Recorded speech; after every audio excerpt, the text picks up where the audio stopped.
So what's the town of Hilton Head doing, and what should we be doing as we deal with Debbie?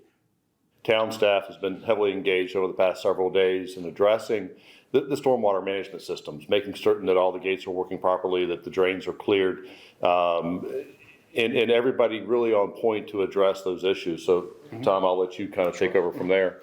Sure, just to expand on that a little bit, this morning we opened our emergency operations center at about 8 o'clock.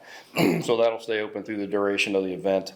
And to the mayor's point is leading up to, we've been doing all the things that we need to prepare and to make ourselves ready as we can be for however much rain we end up getting, which it sounds like it's going to be a significant amount of rain. You know, we've had a couple of experiences in the past in 15 and 16 with Matthew and Irma. Two totally different storms in terms of water and wind. This one looks to be more of a rain event, and it's going to test our systems like it hasn't been tested in a long time. If the expectations come true with a 20 to 30 inch downpour over the next several days, we'll see flooding throughout the island. And what we want people to know is that if you have been in an area that, not necessarily on the coastline, but inland, if you have had some flooding in the past, you most likely will see flooding again, and be prepared for that. And if you're in a situation where you may need medical help or medical assistance, you might want to consider going somewhere else, taking your life into your own hands and going somewhere safer. The expectation is for a lot of rain, and we've got to make certain that everybody is aware of that. It's not just the storm surge that will be coming through, but it is that drop of rain. So I'd like to say that, you know, last night and this morning I've been in contact with both Power Electric, the PSDs, and they're all very confident and prepared to address whatever comes along. The public service districts are confident in their systems to be able to provide water. They're more concerned about the sewer capacity and what happens there with the amount of rainfall. Power Electric is prepared to come in and address any power outages that may happen. They did say that if the winds pick up above 35 miles per hour, that they would stop coming over the bridge. They would send their staff home. So that would be a delay in any recovery.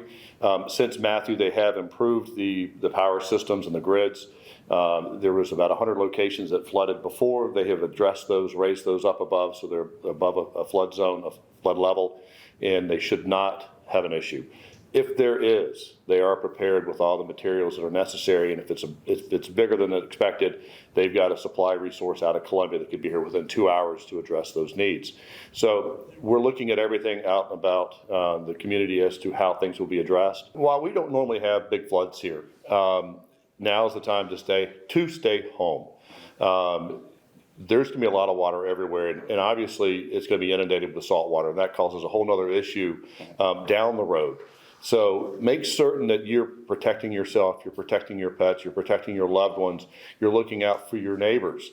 I like to promote adopt a drain. You know, if you're able to go out and pull debris off of a drain on the road, do that. That will help eliminate some of the flooding impacts. But be very aware as to what's going on around you. And while the tide goes out, hopefully we'll see a lot of the water go out. But as the tide comes in, we will see some flooding from that in conjunction with the rain. So really take your safety very personally and make certain that you're looking out for yourself. Tom? Well, road closures, if we get flooding, they'll essentially close themselves, really.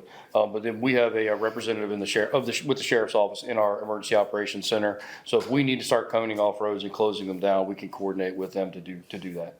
And we're prepared as we can to manage until, you know, we have the resources on the island to be able to manage the event. So if that does happen, we're set here, and we'll just have to wait for the causeway to clear.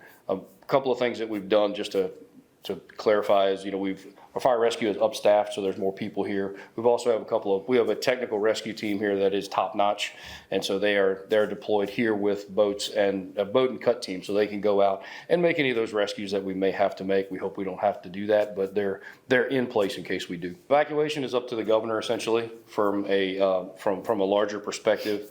If we start seeing some significant flooding in smaller areas, we may attempt to evacuate those particular areas if we have to, but we'll kind of wait and see where that goes. But a larger evacuation will have to come from the governor. You know, now's the time to get your non-perishable food items. If you need medications, get your medications, but be prepared to be at home for the next couple of days. If you have a generator, make sure you run it outside. Don't run it inside if that's a need. But really just get your items in order. You know, if you're going to leave, secure your house. If you're going to stay, secure yourself and make certain that you've got food, water, and all the non-perishables that you need.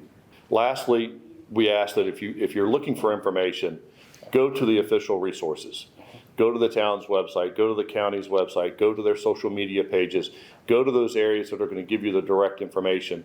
Don't live off of rumors or hearsay. Go to the source, and we want to make certain that everybody has the right and accurate information as we go through these next 3-4 days. You know, we've got a diverse community here of residents that have been here for a long time and some folks that are new to the area, and we can't stress enough the importance of taking your safety into your own hands. You have got to stay off the roads. We don't know what's going to happen with the rain. We don't know what the gusts are going to do. This is a very serious storm, as they all are, but this one is different. And it doesn't bring a lot of the things that we see with some of the other storms, but it is bringing something we haven't seen, and that is a tremendous amount of rainfall. We don't know how the systems are going to react overall. And when we don't have that modeled out, you need to really pay attention and protect yourself. When we come back, we'll talk about how Hilton Head and Bluffton businesses handle a disaster and how they'll be prepared for Debbie.